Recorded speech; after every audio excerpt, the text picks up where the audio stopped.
Bueno, comencemos. Bienvenidos a todas y todos a este evento. Realmente me llena de orgullo organizar estos eventos. Es el primer evento que estamos organizando sobre temáticas musicales, culturales, y me gustaría mucho que sea el primero de muchos, ¿sí? En el que podamos explorar diferentes subculturas musicales y que podamos hablar un poco de la historia oral.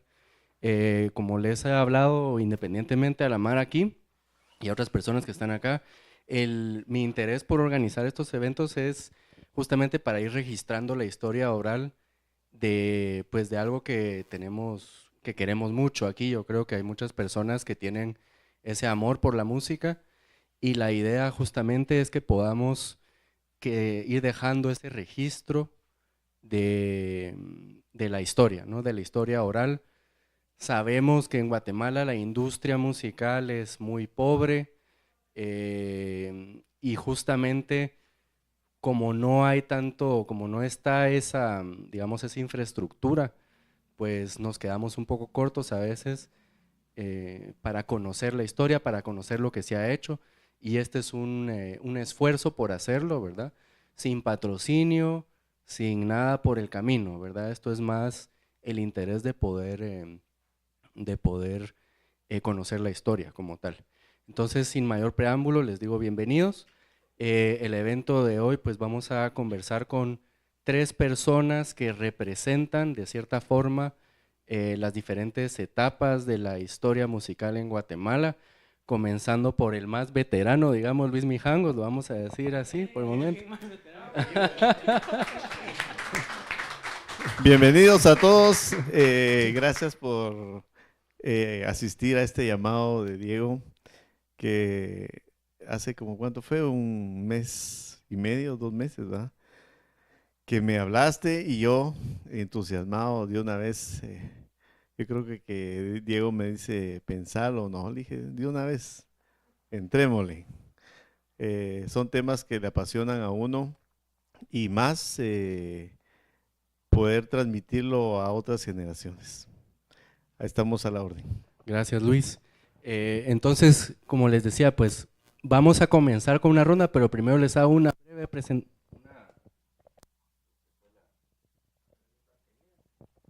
Nos fue la batería. Ahí está. Todavía. Vamos a hacer una breve presentación, como les decía, Luis Mijangos. Tenemos también en orden cronológica, pongámoslo así, Básico 3, y por supuesto Emilio Garza, ¿sí? Yo diría que en el pequeño mundo en el que estamos tal vez no precisan introducción, pero solo por si acaso mencionar rápidamente que Luis es un veterano de la escena, de las primeras personas que comenzó a poner música como DJ, y también pues lo sigue haciendo, tiene su disco móvil y también pues trabaja como técnico en tornamesas y es un gran especialista, en particular tal vez el maestro de las tornamesas aquí entre nosotros. Básico 3, artista, multiinstrumentalista, compositor y productor productor en formación, eso es lo que habíamos dicho. Aunque ya esas cosas, también sos profesor y bueno, también bienvenido. Y también tenemos a Emilio, que también es un veterano desde otra lógica, tal vez más under, dirían. Entonces, yo cuando hice la invitación rápidamente, pues hablamos de hablar de esas diferentes tres etapas de formación de esta historia. Entonces, sin mayor preámbulo, pues ahora sí, te dejo la palabra, Luis, para que vayamos, para que comencemos. Realmente lo que me gustaría que hagamos es conversar, hagamos una primera ronda de conversación en la que ustedes nos pueden tal vez explicar primero cómo entraron en este mundo tan particular y y que nos cuenten un poco esa introducción, cómo empezaron a vivir ese mundo y desde qué lógicas y perspectivas. Y en función de eso después podemos tal vez hablar más de la labor en sí de ser DJ, cómo ustedes lo viven, cómo lo hacen. Y bueno, después me gustaría también que abramos la conversación al público para que conversemos tranquilamente sobre todo esto. Bueno, buenas tardes, eso se me había olvidado decirles a todos ahí. Pues fíjense que me hace retroceder muchos años, muchos, porque ya tengo 53 años y pues todavía estamos activos, ¿verdad? No he parado desde que inicié, más o menos en 1984-85. A veces me cuesta un poco regresar por las fechas en que yo pues era casi empezaba a ser un adolescente, pues. Eh, Todo empezó realmente eh, más o menos como en el 82, 81, cuando mis hermanos, nosotros somos 6 hermanos en la familia, pero 3 de nosotros somos los últimos. Está mi hermano Álvaro Mijangos, Jorge Mijangos y su servidor Luis Mijangos. Entonces, lo que pasó es que yo para ese tiempo, que había nacido en 1971, tenía tan solo 12 años, y mirábamos en las reuniones que hacían mis hermanos grandes. Hacían reuniones en la casa, eran fiesteros, ¿verdad? Y hacían esos famosos repasos, más o menos en el 78-79. Hay punzadas ahí, indicadores, que es cuando uno empieza a vivir la música. Y más o menos fue en el 78-79 que fue una cosa que marcó el día que platicábamos, porque tuve una preentrevista ahí con Diego. Empecé yo a recordar cosas, pero mi boca no alcanza para decir tantas cosas, entonces iba seleccionando algunas cosas. Pero me recuerdo que el primer álbum que yo vi y era de una película, y ese fue como que el impulso para mí, y quise traer el disco. Disculpen que me voltee un momento, pero este disco que está acá, que es el de la película Gris, fue uno de los discos que me marcaron. Mi hermano de los grandes, me parece que él lo compró porque no tenía ni noción de cómo era la situación de esto de la música, en dónde se compraba. Pues no me dejaban salir y todo, ¿verdad? Pero este disco estuvo, bueno, este no. Tengo el disco original, pero este es el que utilizo a la hora de ponerlo, que es el que está en óptimo estado. Hay mucho que contar, pero me voy a saltear algunas cosas. Creo que el disco acá dice 1900, ¿logras ver ahí, básico? 1978, es que me tengo que poner los lentes, ¿verdad? Pero es de 1978. Cuando salió esta película fue que se abrieron mis oídos, mi mente y todo, y empezamos a escuchar música. Ya mi familia hacían repasos y todo eso en la casa. Los repasos eran gente que llegaba, amigos de mis hermanos, y lo que sucedía ahí era que se ponía música en una radiola. La radiola tenía la particularidad que podían bajar un disco, se ponían varios discos, sonaba uno, llegaba al final, se levantaba la aguja, bajaba el otro disco y se ponía. Y entonces cuando sucedían estas pausas, la gente se ponía a platicar. Y en las casas, o sea, en mi casa, pues nunca se apagaba la luz ni nada, solo así con la luz. Entonces, cuando pasaban esos momentos, la gente se ponía a platicar y, ¿por qué no decirlo? A enamorarse, ¿va?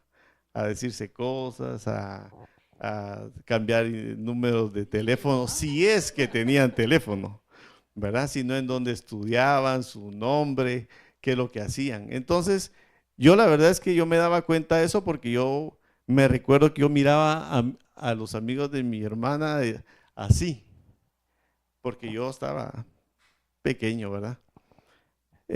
Yo creo que ese fue uno de los primeros tanes ahí que yo empecé a asimilar la música como algo que iba a cambiar mi vida, porque, o no a cambiar, sino que a unirse a mi vida, porque realmente es lo que hago aún. Dando un salto enorme, lo que pasó es que mis hermanos, que éramos los más pequeños, empezaron a estudiar en un instituto que se llamaba Simón Bolívar, aquí en la 1 de Julio. Y mi hermano más grande fue el primero que vio una discoteca rodante ahí. Y él llegaba del instituto y nos llegaba a contar qué era lo que pasaba. La particularidad era que la música no paraba. La mezclaban con cassette o con discos, lo que se pudiera hacer, y la música no paraba. Entonces era una cosa distinta, pareciera insignificante, pero en ese tiempo que no parara la música era algo excepcional. Y también, pues, mi segundo hermano más grande también empezó al otro año al instituto, también trajo ideas, y mi hermano más grande fue el que empezó con eso, porque le empezó a apasionar la música. Fue más o menos en el 84, eso es lo que no logro recordar, 84, 85, que mi papá nos compró un equipo de sonido y nosotros nos volvimos locos, grabando en la radio, eh, quitando los sellos que aparecían en la radio en aquellos tiempos, como Estéreo Azul y otras radios que había en ese tiempo. Había que quitarles el pedacito, había que editar con otro cassette, uno se ingeniaba ahí como para que no aparecieran los sellos de las radios. Pero fue hasta como en el 85, finales del 85, que fue que se compró, mi papá nos compró ese equipo y nosotros quisimos expandir el equipo comprando cosas para agregarle al equipo. Me recuerdo que, rapidito les cuento, compramos un mixer, podría ser en el 86, en Electrónica Panamericana, perdón, no, Campo Pagado, dice, en una feria de Interfer. Nos costó 170, bueno, a mi papá le costó 175 y nosotros pusimos dinero, creo yo, de nuestra Navidad ahí. Nos quedamos unos sin zapatos o que nos compraran zapatos o pantalones, ahí lo pusimos. Después él no quiso dejarnos así, y siempre mi papá consentidor, que fue que nos crió a estos tres hermanos, nos crió él solo. ¿Cómo se llama? Siempre nos consentía. Empezamos a unir al equipo un mixer. Me recuerdo rápidamente, me recuerdo que vino mi papá y cuando llegamos de comprarlo, se sentó él en la sala y dijo, bueno, instálenlo, pues pónganlo. Y nosotros, me recuerdo yo que no sé si teníamos cable o no, pero lo pusimos. Y cuando lo pusimos se sentó y dijo, bueno, ¿y ahora qué hace ese aparato? Pues no hacía nada porque necesitábamos una tornamesa. Se levantó y se fue a ver su televisión y dijo, ¿ustedes qué están haciendo? ¿Qué están comprando? Pero ahí fue la primera vez que se compró un mixer para ponerle tornamesas. Y me contabas también que justamente le dieron uso porque lo empezaron a usar para las fiestas, y al final eso también fue el inicio como que del negocio también, o sea, de hacer música, de presentarlo. Exacto. En el 86, finales tal vez o mediados por ahí, ya teníamos mixer, perdón, una tornamesa que compramos con la ayuda de un amigo que, bueno, es la historia, ya eso ya pasó, pero me recuerdo que se compró y había que pagarla por plazos. No creo que eran como 15 o 20 quetzales los que había que pagar mensuales o semanales. Pero un día llegaron los del almacén y nos la fueron a quitar, porque nuestro amigo, ahora es pues un gran amigo pues, de nosotros, así pasó, así sucedió, no había pagado, entonces tuvimos que devolver la tornamesa. De ahí pues compramos otra y empezamos a mezclar lo que era cassette con la tornamesa. Y me recuerdo que la primera fiesta que hicimos, donde nos llamaron porque ya sabíamos que éramos locos por la música y nos contrataron y cobramos a 5 la hora. Un show de cinco horas. ¿Y cómo hacer una fiesta sin discos? Yo creo que tal vez repetimos en la fiesta, repetimos 2, 3 veces algunos discos. Y usábamos los discos de mis hermanos, los que se pusieron hace 6 años, pongámosle 8 años, esos discos fueron los primeros que usamos. ¿De qué discos estamos hablando? ¿Te recordás?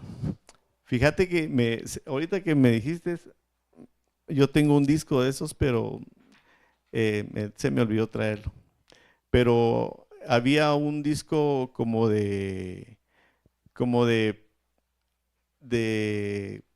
mariachi, algo así, pero cumbia.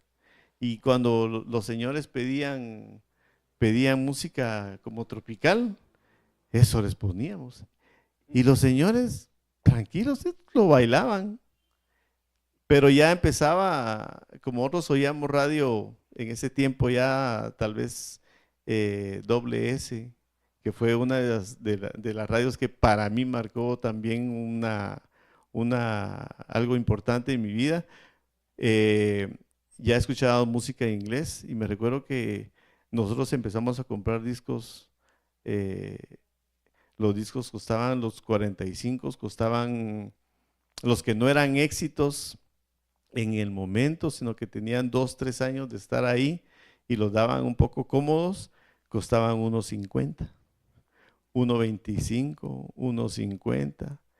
Y entonces empezamos a comprar música así, prácticamente tal vez un poco vieja, dirían ustedes, en el 84, música del 78. Me recuerdo que mi primer disco fue el disco de Copacabana de Barry Manilow. Si alguien sabe un poco aquí, yo creo que así es, ¿verdad? Barry Manilow. Y entonces me recuerdo que el disco era de sello Arista y no era el sello, o sea, no venía la impresión como debe de venir, sino que era un promocional que el de la discoteca nos lo había vendido como original, ¿verdad? Como comercial, pero eso no se vendía, pero ese fue mi primer disco que compré. De ahí se compraron otros, se usaban otros discos. No les dejo mentir, ahí yo tengo unos discos que eran de mi hermana y de mis hermanos, y no sé si conocen ustedes el tema de Funkin' Town, lo que se acostumbraba, y diseñador de música en el 79, y lo que se acostumbraba era que cuando uno compraba el disco, a ponerle uno el nombre, y esos discos yo los tengo guardados con la firma de mi hermana, pues, ¿verdad? Y ahí, perdón que te interrumpa, y ahí fue donde empezamos nosotros a cobrar por las fiestas, y nos dijeron, sacamos 2, 3 fiestas antes, pero ahí fue el día que un día nos dijeron, mire, ¿cuánto nos cobran? Y nosotros, ¿y cuánto? ¿Y cuánto? ¿Y cómo vamos a hacer para cobrar? ¿Y cuánto se cobra? 25 quetzales las 5 horas. Y los señores, está bien, con las bocinas del equipo. Pero ya nos habíamos preparado y habíamos hecho unas cajas iguales con buffer más potentes, más fuertes. Pero las bocinas que no los usaba, que traía el equipo, cuando nosotros las desarmamos para convertirlas en algo más profesional según nosotros, ¿va? Para verlo más profesional o más rústico, no sé cómo se podría decir en ese tiempo, le quitamos la malla de enfrente, ya se miraba el buffer y el tweeter, y el buffer era de 30 watts reales, ¿va? Y para expandirnos hicimos las mismas cajas, que eran unas cajitas como este tamaño, cuadraditas o rectangulares. Y, y ¿cómo se llama? Y el buffer que compramos para esas bocinas era de 50 watts. Pero con eso, una sala como esta la llenábamos, porque la gente le gustaba la música que poníamos y siguieron contratando por el tipo de música que poníamos. No, y eso lo vamos a hablar después, que es un poco el por qué, vamos. O sea, vos me hablaste en un momento de, al final los buscaban por lo que ponían y también por lo que evolucionó en el arte de mezclar, como vos lo viviste. Pero me interesa también esta idea, ¿no? De que la gente tenía ganas de bailar, y eso, hasta cierto punto, creo que es una manera de hacer transición con el momento tal vez que vivieron tanto Emilio como Básico, pero si querés, te dejo la palabra Básico para que nos contes un poco cómo fuiste vos entrando en el rollo y en ese momento que es más finales de los 90, ¿va?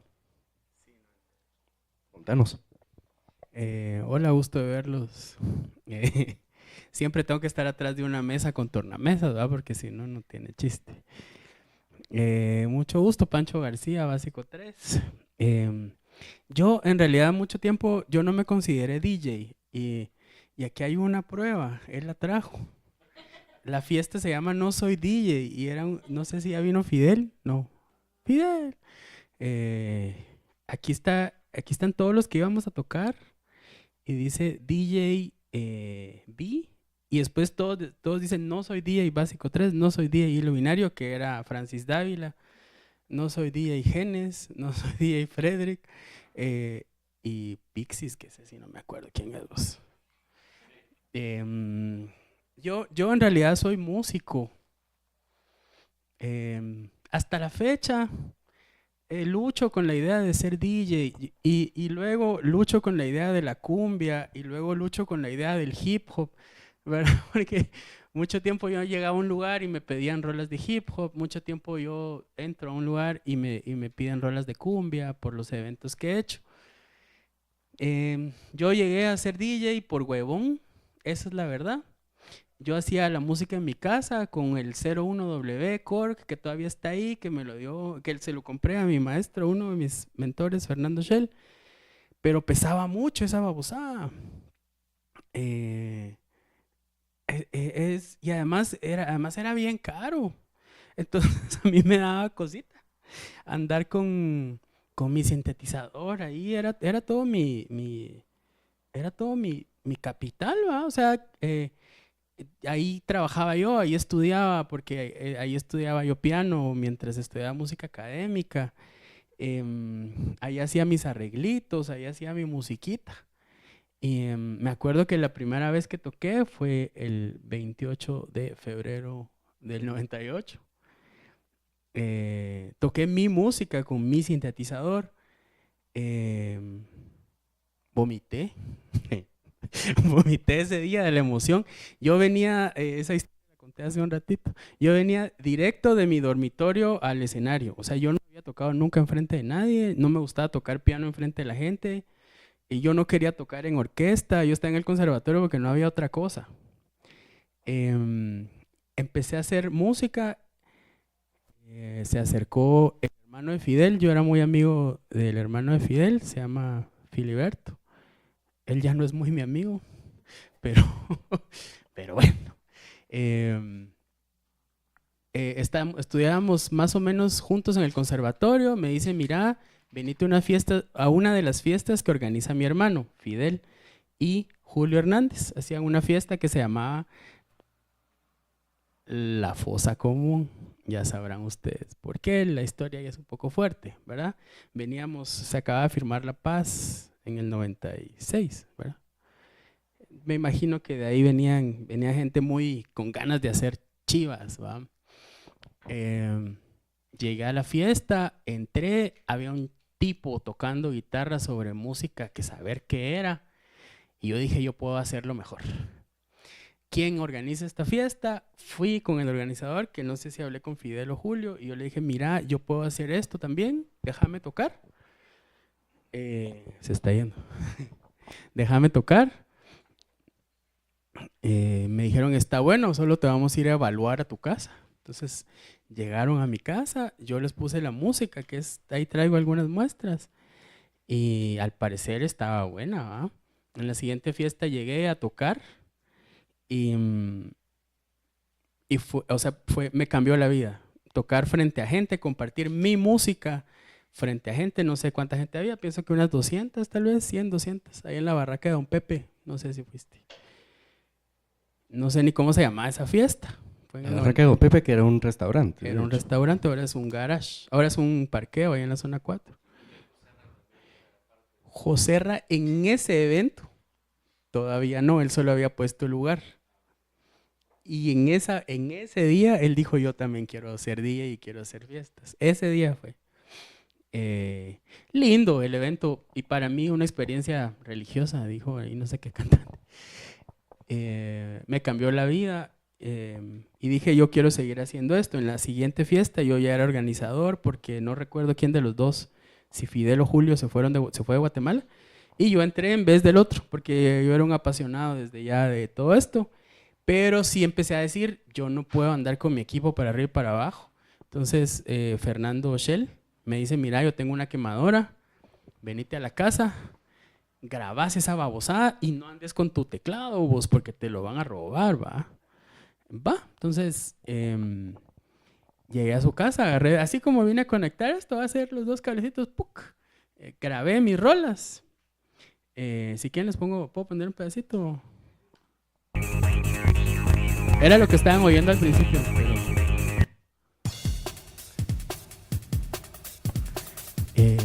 y me puse a grabar. Esa grabación es esta. Nunca lo mastericé, nunca lo mezclé, nunca hice nada. Soy muy malo para eso.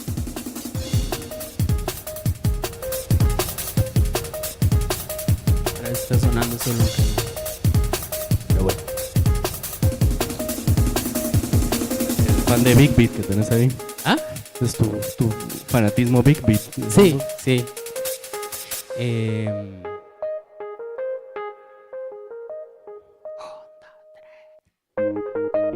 ahí empieza la canción. Entonces, era una locura. Yo tocaba como 35 minutos y la gente se volvía loca. Entonces yo ponía play y me iba a bailar con la gente. O sea, a mí qué me importa. Yo no quería ser DJ, yo quería compartir mi música. Eso creo yo que es totalmente otra perspectiva, que tal vez no se conoce.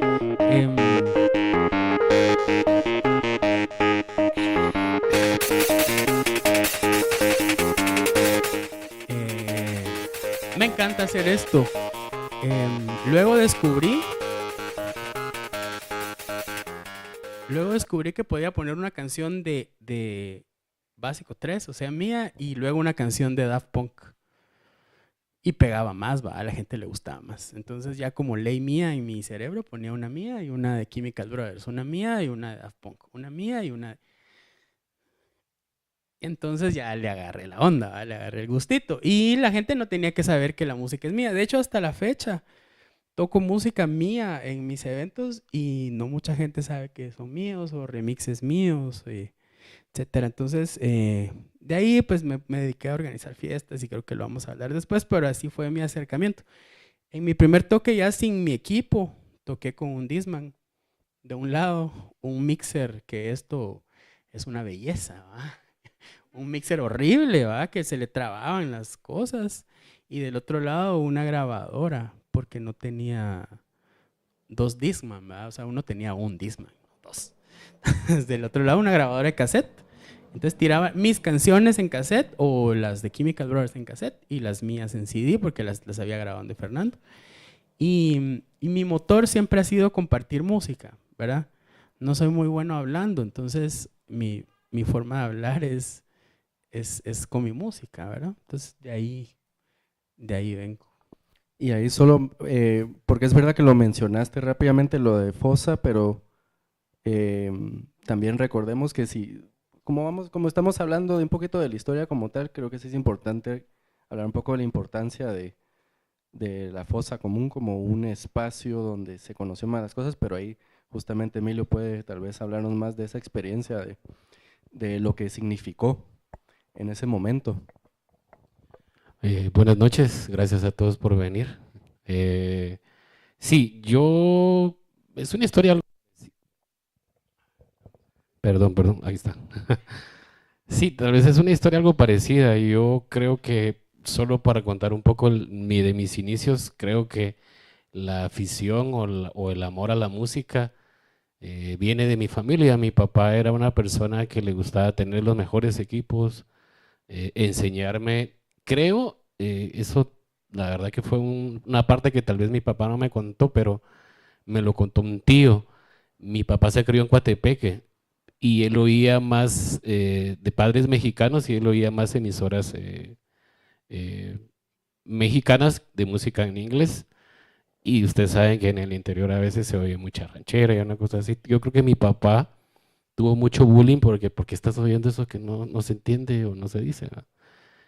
Y mi papá tenía una afición de darme o comprar discos muy orquestales. Mi papá era muy amante de las orquestas de los 60 y 70 y le fascinaba poner sus discos. Y también tengo un par de primos en la familia que son músicos, uno bastante reconocido y Ricardo Andrade, y otro primo que me da un poco también decirlo porque Ricardo Andrade fue muy conocido, pero también ha tenido mucha repercusión a tocar lo mismo, que solo va a hablar después, ¿verdad? Y un primo que también estudió en el conservatorio violín. Entonces, en la familia, si te dedicabas a eso, pues tenías un poco del apoyo que no siempre pasa, creo. Entonces, yo en los 90, al principio de los 90, con el alternativo quería una banda, tocaba punk y hardcore, tocaba batería y bajo y estudié un poquito piano en una iglesia de mi mamá, que la verdad que muy mal el maestro, pero me sirvió como base. Y la verdad, yo al principio de los 90 no me gustaba mucho la música electrónica, pero en el 96, 97, cuando empezó el Big Beat, y creo que un disco muy importante para mí fue el de Prodigy, uno de los Prodigy, y no sé si ustedes se recuerdan, y si no, pues escúchenlo. Hay un soundtrack que me cambió a mí la vida de Spawn. Creo que en ese tiempo fue que te conocí. El disco es Metallica con DJ Lethal, Rage Against the Machine con DJ no sé qué.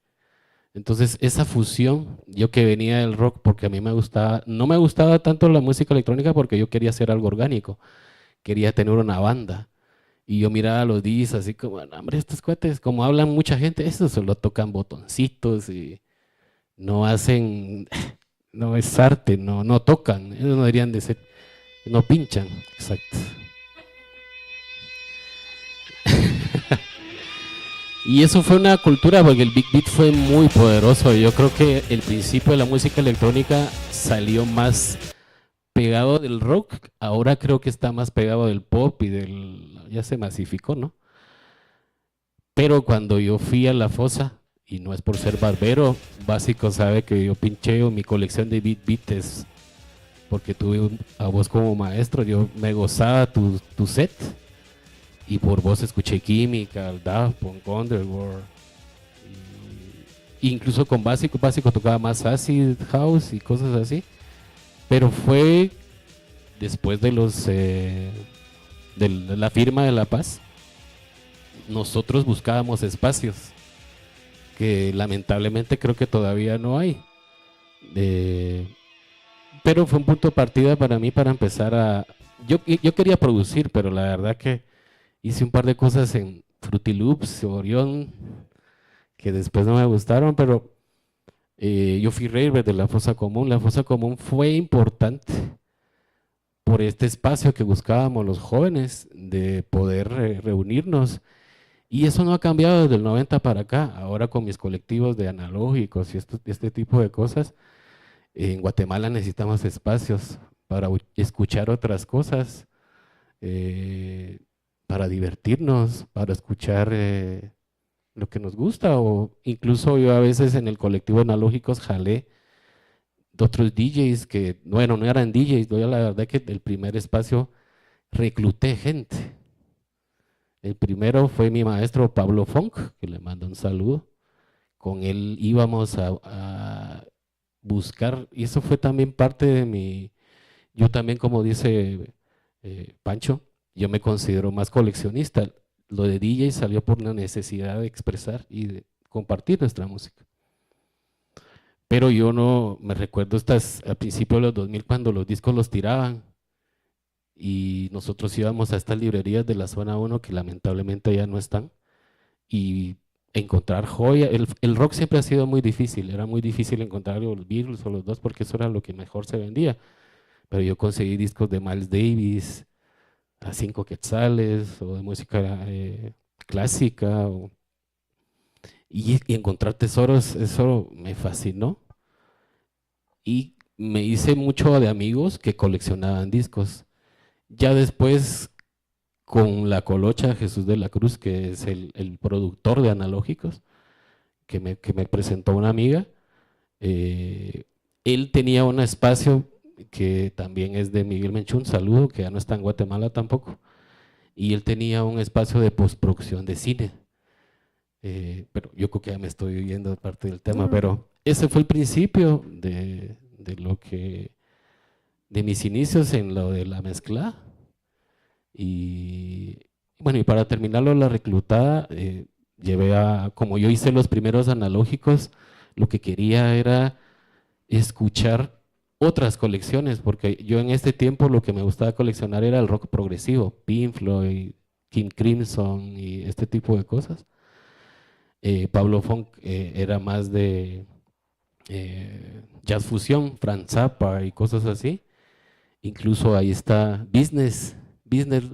Al principio, cuando iba a su casa, ¿por qué no enseñas tu colección? No, yo no, eso DJ.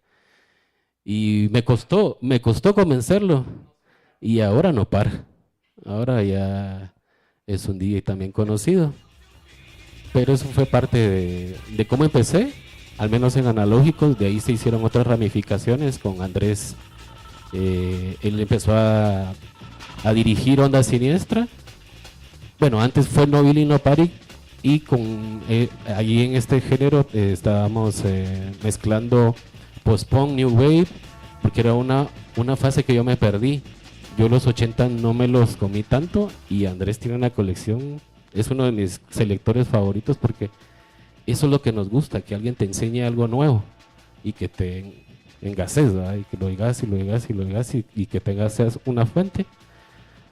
Hicimos No Billy No Party, vimos que había un lecho para Dark Wave o Minimal Synth, se hizo Onda Siniestra, que bueno, No Billy No Party, ya ahí está Víctor, representante de No Billy No Party, que se quedó con ese colectivo, y Andrés con Onda Siniestra, que es que todavía lo produce, entre otros colectivos. Pero esos fueron mis inicios. Claro. Y la idea de, solo rápidamente, analógicos, que es una fiesta clandestina, pues es básicamente así nació. Como mira, Analógicos empezó un after. Yo vivía en el edificio del centro y teníamos una amiga en común que era estudiante de Casa Comal. Analógicos fue una mezcla entre cineastas y músicos, porque en Yantra, no sé si ustedes han oído Yantra, que era una bodega que estaba aquí por el Belén. Ahí fueron los primeros analógicos. Incluso yo creo que llegaste a los primeros. Sí, sí. Sí. Fue una historia de querer, la verdad que nunca, con la Colocha nunca nos pusimos a decir queremos una fiesta así acá. Una amiga nos dijo, mira, nos están sacando de Gran Hotel o de las 100 Puertas, ¿podemos llegar a tu casa? Sí, claro, venite, ¿verdad? Yo estaba en la colección en esta etapa que les digo de irme a la zona 1 a buscar discos, y empezamos a ir el Dark Side of the Moon, Sargento Pimienta, y amanecimos, ¿verdad? Entonces él me dijo, mira, nosotros tenemos una bodega de postproducción de cine, ¿por qué no hacemos un toque o una fiesta donde pues, nos pongamos viniles y proyectamos una peli y echamos ahí el chill, porque yo vivía, o mi vecino era Pablo Funk, que él venía del mundillo del Psycho, que esa es otra versión, el de la discoteca. ¿No? ¿No? Sí lo has de conocer. Ok. Él venía de, aquel sí, porque aquel vivió en Estados Unidos y traía ya discos de Psycho, entonces, él fue mi maestro, la verdad. Yo le dije, porque cuando estábamos en el edificio del centro y oíamos a las 100 puertas, ya estábamos hartos, aburridos, y decíamos, la rola que sigue de las 100 puertas es La Planta, después El Norte, después una de Enanitos Héroe del Silencio, o sea, los antros aquí tocaban lo mismo, ya estábamos hartos de oír lo mismo, entonces, ¿por qué no hacer un espacio donde un toque de jazz progresivo o de jazz fusión, otro de progresivo, otro de alternativo, otro de big beat, otro de... Entonces ahí fui reclutando a los que coleccionábamos discos para que ponían sus colecciones, y empezó en Yantra. La primera fiesta llegaron amigos nada más, 50 personas. La segunda ya hicimos el flyer, que es este flyer. Yo hice el de Sargento Pimienta. El primero, el de analógicos, fue el Dark Side of the Moon. El segundo fue Sargento Pimienta. Y el tercero, si no estoy mal, fue uno de King Crimson. Pero yo me quedé, dije, porque otra cosa, mi escuela era de tocar de 8 de la noche a 8 de la mañana. Y como decía aquel, yo no tenía esa experiencia. Y por eso es de que empecé a reclutar a mis amigos, a prestarme en mis tornas, como selector, ¿verdad? De ahí poco a poco, cuando me fui a meter en otros géneros, ya pude mezclar otros y hacer beat matching y cosas así, pero empecé como selector en analógicos. No, y es que justamente aquí hay historias variadas y eso es lo que me parece fascinante de contrastar las diferentes perspectivas, ¿verdad? Porque estamos hablando de diferentes enfoques, pero en algo tienen en común es que hasta cierto punto hay la pretensión de querer poner buena música, de hacer las cosas bien, de poner a bailar a la gente, y ahí me gustaría entrar ahorita en este como segundo bloque de preguntas, que es para ustedes hacer un buen set, o sea, hacer un buen DJ, ¿va? Que yo sé que Básico dice que no es, pero yo creo que se convirtió en DJ tarde o temprano, hasta cierto punto, pero qué es ser un buen DJ según ustedes, y qué es hacer las cosas bien? Em, Luis, ¿cómo lo vivís vos o cómo lo mirás vos? Y tal vez, ¿será que nos podés contar un poquito más, que nos metamos un poco en el ambiente de lo que era hacer la música en aquellos tiempos? Y de hecho también reconociendo que ahorita incluso hay un revival de música más ochentera en el que también se han cruzado, ya han tenido acercamientos, ¿va? Con la mara de analógicos, precisamente. Es interesante, me gusta. Sí, analógicos. Estaba tratando de recordarme la vez pasada cómo conocí a Jesús de la Cruz. Eh, ay, se me escapa, pero Jesús de la Cruz llegó conmigo porque necesitaba que le arreglara un par de tornamesas. Eso fue hace como 3 años, digo yo, más o menos. Hay una persona que me lo presentó, pero no se me viene a la mente. Voy a tratar de recordarme en esto que estamos hablando.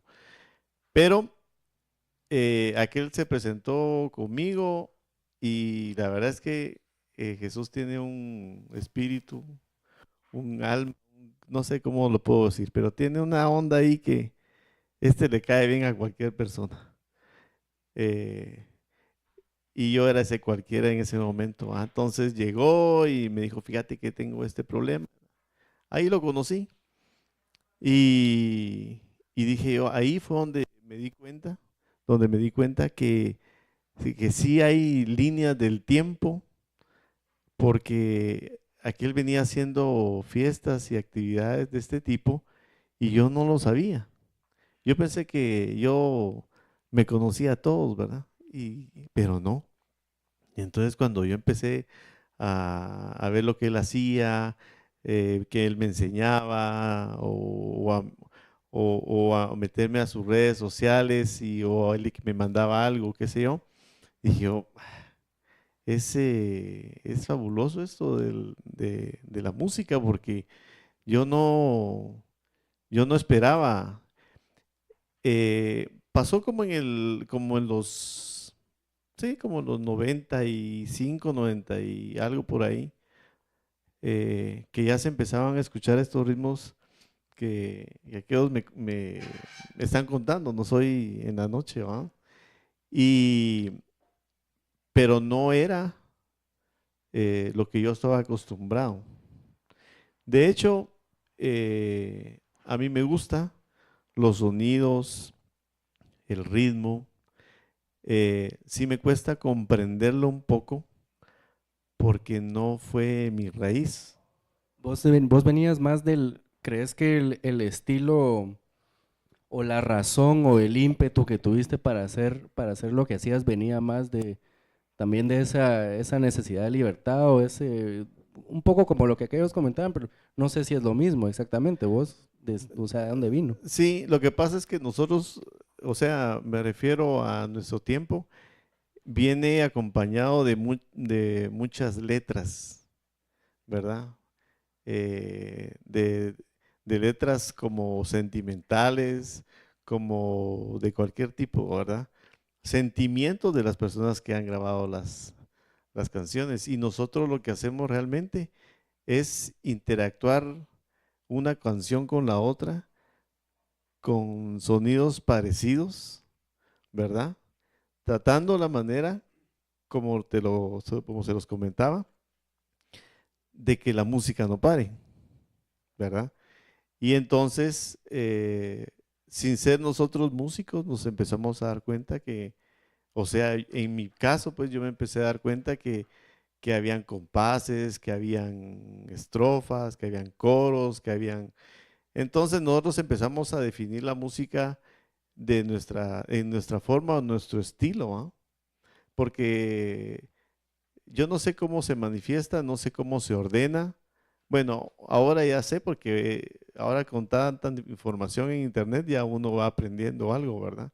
O se le va quedando algo o va metiéndose, ¿verdad? A investigar.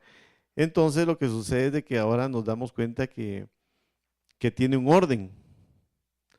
Hay canciones que no tienen ese mismo orden, pero ese es el éxito de ese tema, que lo hicieron al revés o que se comieron alguna parte, pero así está. Y nosotros, con el afán de que la música no parara en nuestras fiestas, empezamos a tratar de combinar las mejores canciones que o escuchábamos en ese tiempo y que ponían en la radio, ¿verdad? La cuestión es que yo tampoco no soy bueno para venir y agarrar el micrófono y decir y expresarme como dice aquí Francisco. La verdad es que ahora me he tenido que meter un poco a eso, porque así lo quiere, así lo está pidiendo esta nueva sociedad, ¿verdad? Y estos nuevos oyentes, nuevos y viejos oyentes, pero que ya se acostumbraron, ¿verdad? Ahora cuesta un poco mantener el silencio y que la gente disfrute sin venir y motivar un poco a las personas, porque en el ambiente donde yo estoy ahora, que también es música de este tiempo, hay mucha motivación y la gente se exalta con eso y se prende más con eso, ¿verdad? Claro, hay como esto, hay líneas del tiempo distintas, ¿verdad? Pero en sí era lo que te digo, o era lo que me estabas preguntando, que sí sirve para expresarnos, porque cuando yo me pongo a poner música y me meto en el rollo, como dicen, es una cosa que uno siente que navega por mares de sonidos y uno se mete tanto. eh, Analógicos ha sido algo chilero para mí porque de venir de poner música retro, que es lo que estoy haciendo en mi 75% o 60% que hago ahora, el compartir con este colectivo de analógicos y poner la música, porque la primera vez que yo llegué, le digo yo a Jesús, mira, voy a llevar mis tornamesas y no, es que ahí hay tornamesas. No, pero déjame llevármelas. ¿Me las puedo llevar? Sí, llévatelas pues. Me fui a colocar, Byron Skid, que está aquí conmigo, que siempre anda, ¿cómo se llama? Me acompaña a todos los lugares como un amigo. Me recuerdo que instalamos y todo, ¿va? Y cuando yo pongo la primera canción, va, la gente estaba ahí, cuando pongo la primera canción. Pero me fui con música electrónica de compositores de películas. No sé si alguna vez han oído a Meco Monardo. Me fui con La Guerra de las Galaxias, El Imperio Contraataca, con música así. Cuando llega, me recuerdo que llegó una persona y me dice, se para, mira, me dice, porque él tenía el tema, y me dice, yo que no sé qué, y todas esas cosas a uno lo alimentan. Pero y cuando vi yo eso, y dije yo tenía mi playera, pero dije, no me la llevo porque no mejor. Pero dije, ¿por qué no me traje mi playera también, ma? Y entonces puse música electrónica de Giorgio Moroder, creo que puse Bebo Silvetti, que es también cosas así electrónicas, pero modernas de los 80, ¿verdad? Es que lo que pasa es que lo que pasa es que la música ahí fue que evolucionó, ¿ah? Y entonces la gente se quedó muy conforme y yo me quedé fascinado. He hecho 3 actividades ya y por ahí creo que viene alguna, entonces yo fascinado. Y ahora pues lo que hago es que pongo música para transmitir lo que siento. Esa es la realidad. Suena un poco a lo que a lo que vos enseñás, básico, ¿cómo lo veís vos? Un poquito en el sentido de poner música, ¿cuál es el sentido para vos o qué es lo que hay que hacer para ser un buen DJ? Yo creo que lo que he ido entendiendo aquí es que cabal hay como universos paralelos, ¿va? Aquí don Luis Mijangos, él lo acaba de decir, ¿verdad? Toca música retro. La música retro lleva a cierto público, ¿verdad? Entonces, yo creo que un DJ debe intervenir desde mi universo. Un DJ debe intervenir la música. Que eso se da muy bien en el hip hop, ¿verdad? Yo vengo y paro el disco y lo vuelvo a soltar cuando yo quiero, o cuando yo creo, o cuando yo creo que va a funcionar mejor. Entonces tengo una canción de un lado y entonces en la del otro lado voy moviendo el crossfader aquí, que ya les zafé el botón del crossfader, no sé quién es el mixer. A mí no me prestan mixer, no sé si saben, porque dicen que los quiebro, ¿va? No, ajá. Pero eso va igual en la factura. Entonces, porque para mí, y eso fue lo bonito cuando estuve bien metido en el hip hop, que los DJs de hip hop sí intervienen en la música. Sí agarran un pedacito de una canción y sí la juntan con otro pedacito que tal vez nadie le ha puesto coco, pero es el breakbeat que está ahí y te quedas de uno al otro. Así empezó el hip hop, ¿verdad?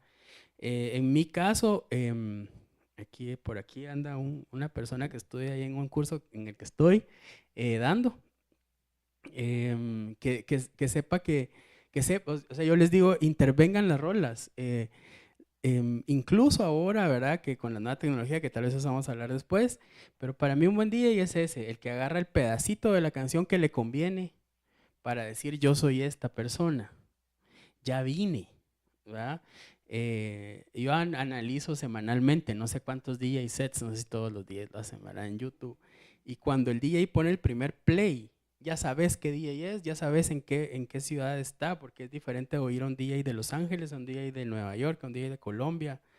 Las chavas también tocan diferente.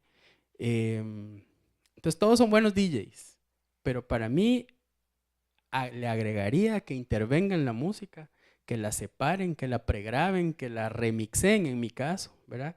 Casi no toco ninguna canción así en su versioncita original, no puedo, mi alma me duele. Tocar una canción tal y como se encuentra en el internet, ¿verdad? Ahora.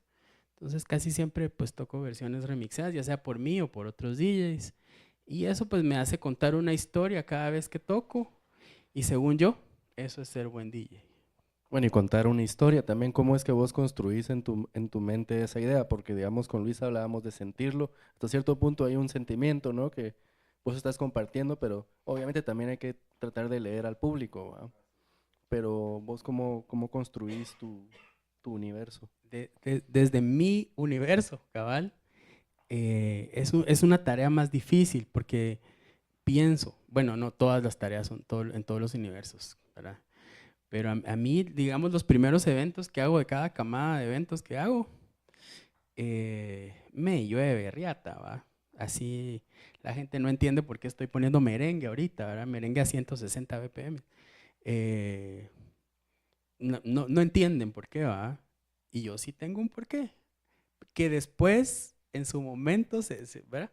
Entonces yo voy haciendo mis remixes, mis cosas, según lo que yo voy sintiendo y voy, por ejemplo, tengo una pelea ahorita con René de Calle 13, él no lo sabe, ¿verdad? Pero yo tengo una pelea desde que él se separó de su hermano, me parece una traición verdadera a la persona que siempre lo llevó así en camita. Eso es algo muy personal y ojalá algún día pueda hablar con él de esto. De verdad. Entonces yo lo que hago es que pongo canciones de René con los beats, los nuevos del otro chavo, como muestra de rebeldía mía, por ejemplo. Y así voy contando historias dentro de mis sets. Esa es una rola, ¿verdad? Y así pues tengo varios pues, planteamientos míos. E incluso me parece que hay canciones de René que suenan mejor con los nuevos beats de su hermano, por cierto. Porque él sin su hermano para mí no, ¿verdad? Para mí. Entonces ahí voy tratando de meter esos sentimientos caprichitos míos dentro de mis sets, que muy poca gente lo sabe, ¿verdad? Pero así he sido siempre, ¿verdad? Claro. Y también desde ese espíritu de construcción y de trabajo con la música, porque al final también sos compositor, ¿verdad? Y Emilio, ¿vos cómo lo vivís? Porque es verdad que, por ejemplo, la experiencia de analógicos, para comenzar, es un maratón y también desde ahí también se vive las cosas diferentemente, ¿verdad? También hay un culto hasta cierto punto a los discos. Para los que no conocen, el estilo analógico siempre comienza con uno o varios DJs que ponen su colección y después también pasan por poner un disco, ¿verdad? Escuchemos un disco, pongámoslo en plataforma, ¿verdad? El disco que puede ser un viaje. Te pregunto específicamente sobre analógicos, pero también si querés hablar más de cómo vos vivís la música también. Sí, tal vez primero la pregunta de, para mí, ¿qué es un buen DJ? Eso es una personal. A mí el DJ que me gusta es el que me hace buscar la rola que está poniendo. Tal vez yo tengo ansiedad, me da un problema escuchar lo mismo. Entonces, eso era parte de mi trabajo en analógicos, era de reclutar, ¿verdad? Yo cuando iba a la casa de business y business, ya escuchaste este disco, ya escuchaste este disco, ya escuchaste este disco. Y cuando habían discos que no los conocía y los ponía y me volaba la mente, eso me enriquece. Tanto así que mi DJ favorito como selector es Andrés. Andrés me enseñó, Andrés Orellana. Orellana, el que ahora produce Onda Siniestra, que es él. Él tiene una selección o música que, te soy honesto, tal vez no sé cómo la descubrió, pero y cada vez que voy a sus toques, digo, ya no saco ni el Shazam, sabe qué es lo que está poniendo, ¿vamos? Entonces, pero creo y comparto lo que dice Pancho, que creo que en técnica los DJs que tocan hip hop, el que hace tornamentismo, en técnica creo que son los mejores. Yo quise entrarle, la verdad. Compré mi mixer es un Tractor con interfase porque el hip hop tiene múltiples técnicas, el scratching y los cortes, como dice, cómo empezó el hip hop. Entonces yo respeto, porque yo no lo pude hacer, a los DJs de hip hop, que incluso, ahí está Fender. Aquel hace tornamentismo, igual que Flaco, que también fue parte de la fosa común. Yo a Flaco lo conocí en la fosa. Entonces yo admiro mucho a los DJs que hacen tornamentismo, que en género es el hip hop.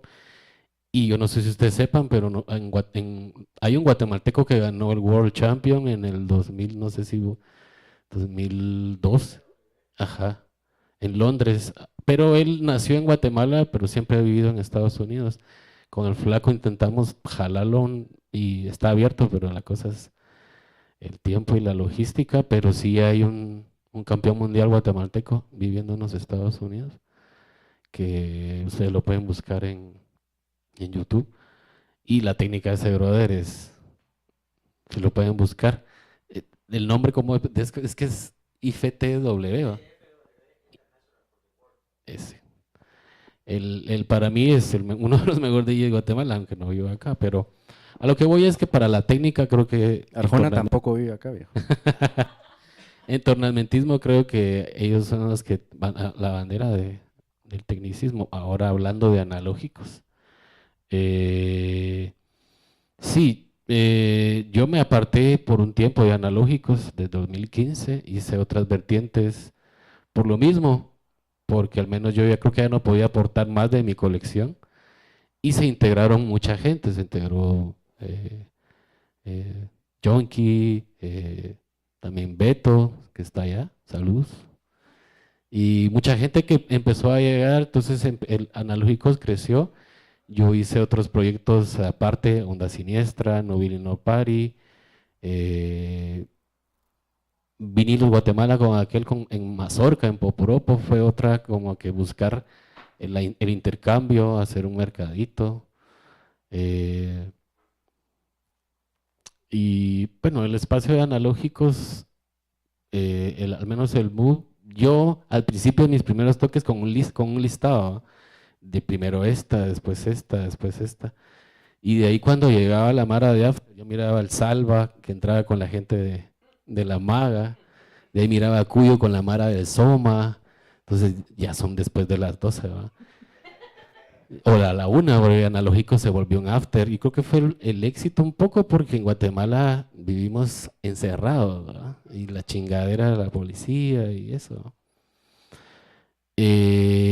Y cuando yo sentía esa vibra de que la Mara venía en otro rollo, en su pedo, o sea, y en otro rollo, y yo con un listado, esto no le va a gustar. Entonces dejé de hacer eso, llevaba mi colección y depende qué Mara miraba, cuál era la vibra, eso era lo que ponía.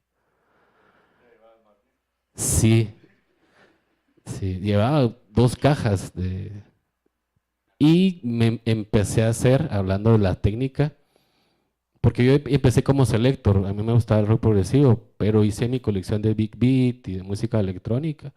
Entonces al final, cuando me caía el after, empecé a poner música electrónica, que para mí es un poquito más gratificante porque puedes hacer más técnicas entre el mezclado. Cuando pinchas rock, la gente es muy purista, quiere oír la rola original de principio a final, pero si mezclas cosas orgánicas bailables, puedes hacer técnicas de crossfader y de beat matching y ese tipo de cosas. Se preparan mucho para poner música, entrenan mucho, se dejan llevar, como rápidamente, solo para saber, y después lo abrimos al público, pero no sé cómo es su proceso en general. Yo sí me preparo un montón.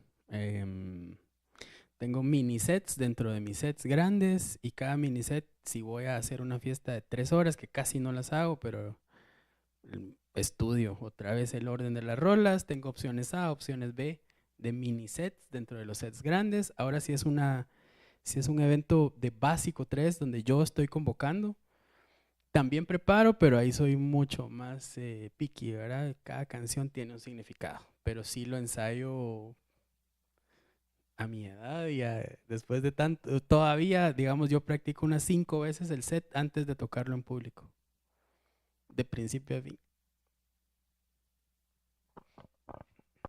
Bien, yo sí me preparo porque me preparo y me he preparado, ¿va? Porque lo que hablando de la música que estoy tocando ahora, que se podría decir que es retro y que lo hago como un 60-70%, como les digo, ya lo ensayé en los 80s, lo volví a ensayar en los 90s cuando empezó a haber una oleada también de nostalgia.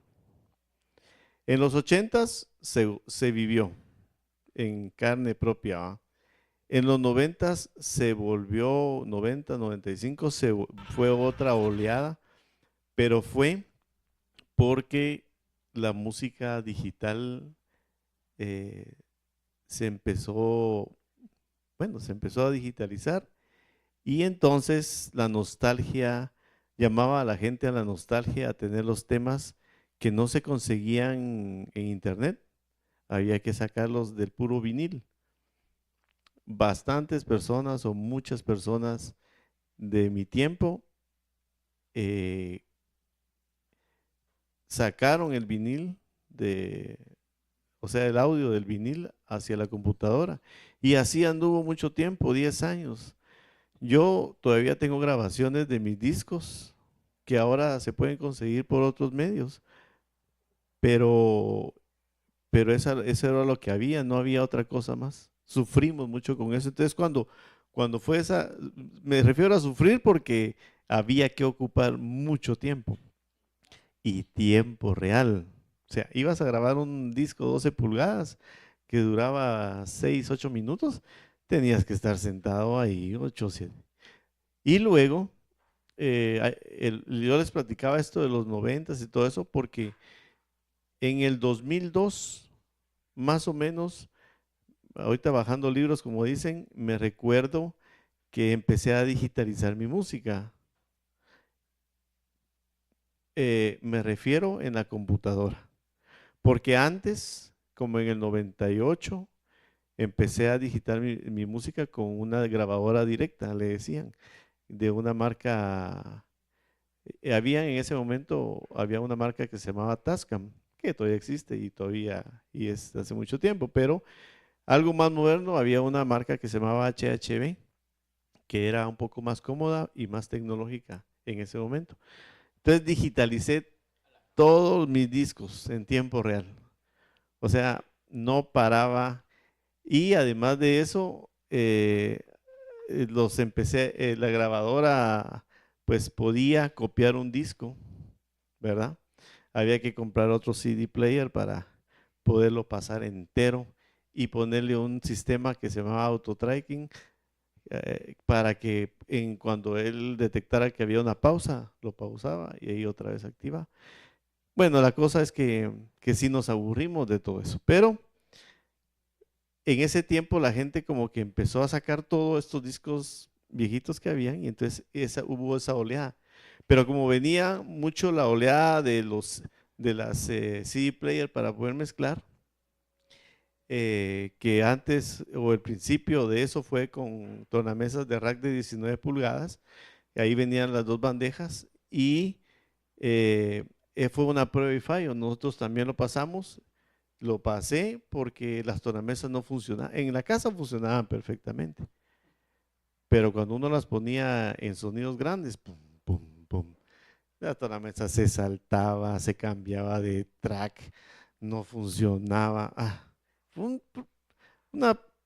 problema, ¿verdad? Entonces, esa fue la segunda oleada y ahí la primera oleada, se puede decir, la segunda que ya ha tenido mucho éxito es esta que vino más o menos desde el 2016.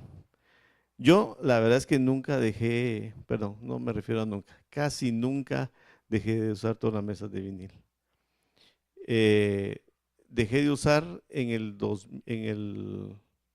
97 y regresé en el 2002, porque no me acostumbré a eso. Siempre en mi oficina tenía mis CD players para mezclar la música del tiempo, la música que se ponía en el tiempo, pero en mi oficina siempre un par de tornamesas CMK para poder mezclar, sacar mis discos ahí y programas para poderlo usar con computadora.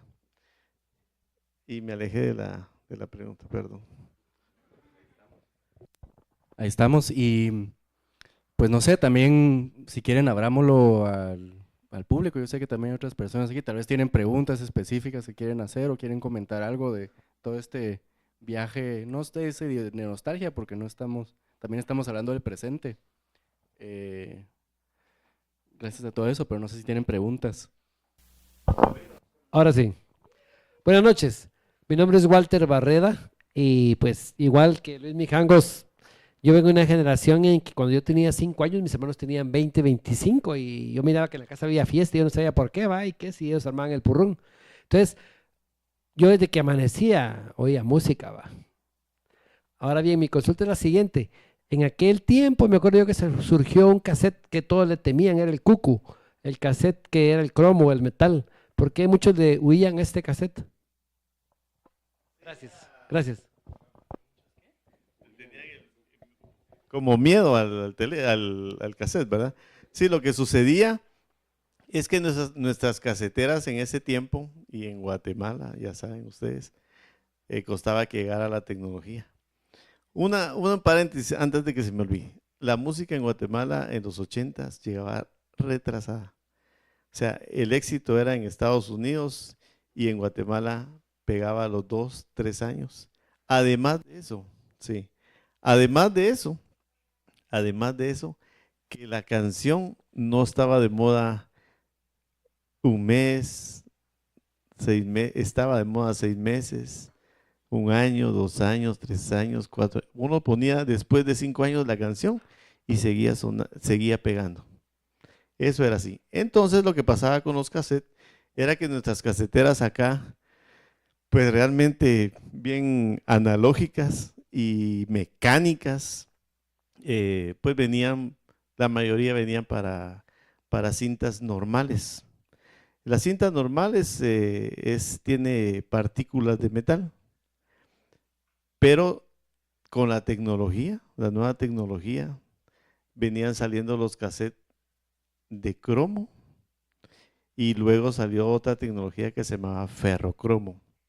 Lo que hacía el cassette era que captaba la pureza del sonido que estaba captando y la reproducía. Entonces no había pérdida. Y habían filtros en las caseteras. Dolby y los filtros de cromo y ferrocromo. Perdón. Y lo que pasaba con el disco de cromo, con el cassette de cromo, es que nuestras caseteras eran con cabezas magnéticas normales. Entonces cuando uno metía el cassette de cromo, la primera se escuchaba, chica, cómo se escucha de bien, pongámoslo otra vez, y pongámoslo otra vez, y esa cabeza se magnetizaba con la potencia o con las partículas que tenía la cinta. Entonces cuando uno escuchaba un cassette ya normal, ya no se escuchaba igual, y metía otra vez uno cassette de cromo, peor. Imagínense las personas que no sabían y usaban un cassette de ferrocromo, destruía la casetera y destruía la cabeza de la casetera, y entonces lo que pasaba era que ya no funcionaba, había que mandarlo al técnico, y aquí en Guatemala pues cuesta mucho con la mano de obra técnica, ¿verdad? Perdón, yo tengo mucha curiosidad porque, bueno, al menos lo que hizo básico lo viví como raver, fan de aquel. Pero yo sé que en Guatemala en los 80 hubo un boom de High Energy, que ahora cuando me invitaste a tu colectivo, vi un montón de esta generación que es mayor que nosotros. Y bueno, ustedes no sé si se acuerdan de la pandemia, de este lobo que se ponía a bailar y yo conozco mucha gente mayor que yo que me decían que esas fiestas eran una locura. Entonces yo sí tengo curiosidad, me imagino que vos viviste el movimiento High Energy, entonces quiero que me contés cómo fue ese rollo.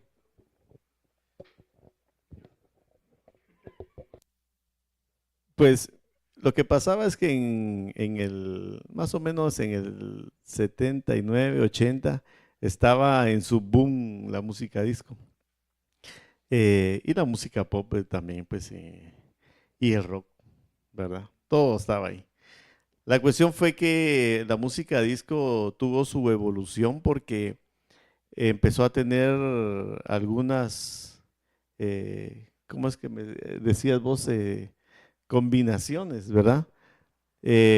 Salió la música disco también con un tema que se llamaba Soul, que era música soul con música de características tropicales, pero con una base disco.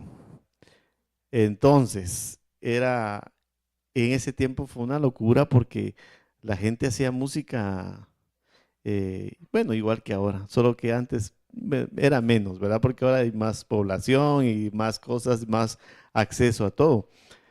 Pero era una conjunción de ritmos, con pensamientos, con culturas, con países. Pero la música disco se basa en letras, en orquesta, en violines, ¿verdad? Percusiones, ¿verdad? En cambio, eso fue en Estados Unidos, ¿verdad? Y en algunos países latinos también. En Europa era otra la cuestión. Ahí pasaba, ahí era otra línea del tiempo, ¿verdad? Prácticamente allá con Kraftwerk, creo que se llama, perdón mi pronunciación, empezó a salir la música electrónica desde los 79. Y a estas personas hicieron su enlace, su unión con aparente música disco y que salió de ahí. Eso es lo que yo pienso, lo que yo viví y lo que yo sentí, que empezaron a hacer esas confusiones con ritmos más o menos discos. Pero lo que sucedía era algo. En la música disco, con toda su orquesta, estaba el de la batería, tum, tum, tum, ¿va? En el show. Y si de repente la persona había tenido problemas en su casa, pues, y de repente se había echado así una cervecita como yo ahorita, estaba más movido, más de ambiente. Pero si tenía un éxito, le subía un par de beats ahí a eso y se motivaba a todo. Cuando hacían grabaciones, el aparatito se me va el nombre, Cimetrónomo, ahí se guiaba él con un sonido en el audífono, y era constante, pero siempre era humano para mezclar en el ambiente donde me realizo yo, el pitch para adelante, para atrás, y esa es la mente trabajando, ¿no? La mente, la sensación y todo, del que estás alcanzando, que estás atrás. Siempre les digo yo a las personas que me preguntan, eso es, algunos tal vez no lo entienden, pero no lo van a entender por la comparación un poco absurda, pero eso es como pasarse, van dos carros y vamos unos adolescentes ahí y un carro llevan cigarros y en el otro no, y tenemos que pasarle un cigarro al otro, ¿verdad? Y entonces se van los dos carros y hasta que el beach match que dice aquel, ¡fum!, se lo pasa uno. Ahí está. Eso es lo que sucede. Ahora con el High Energy, que es la pregunta, lo que sucede es de que es más tecnológico. Ya es una caja de ritmo. Y entonces los sonidos se vuelven más electrónicos. Ahí no hay orquesta, no hay violines. En algunos casos sí, porque ya hay mezclas, ¿no?, de esas culturas. Pero en sí es eso. Es la música disco electrónica. Por eso a veces combinan. Hay personas y habemos personas, porque yo lo hice en su tiempo, en los 80, que mezclaba disco con high energy, disco con funk, con soul. Ahí va saliendo, ¿verdad? Pero ahora, ya un poco más que conocimientos y con más ética, lo que hago es high energy con high energy, disco con disco, disco funk con disco funk, porque siento que la selección es mejor y es ahí de la forma en que me preparo. Esto como era más popular, por decirles así, porque crecimos, al menos yo crecí en una colonia popular. La gente, no sé por qué, es un poco más desprendida, más que no le importa y pues bailan lo que haya. Y si les gusta, mejor. Acompañado pues de algo que los motive, pues alguna bebida energizante ahí, ¿verdad? Pero las fiestas son alegres. Las fiestas son alegres. Y sí, se vuelve una locura porque todos quieren bailar, hacen ruedas, exponen sus mejores pasos, se pelean por los mejores pasos, ¿verdad? Y lo tendrías que vivir. Te invito a no voy a decir fechas, pero próximamente viene algo donde puedes ir a, no sé si te va a gustar o no, pero la selección musical es solo beach match, ¿verdad? Solo. El que se echa buenas mezclas es el que va gobernando la actividad. No sé si hay otra pregunta ahí para aquellos. Gracias. Maestro, ya que trajimos la tona, no nos despedimos con una rolita, ya que estamos. Y muchas gracias a todos por haber venido, por la escucha atenta y nada, espero que se lo hayan gozado y ojalá que hayan otros eventos así. Gracias. Y bueno, en lo que pone aquel.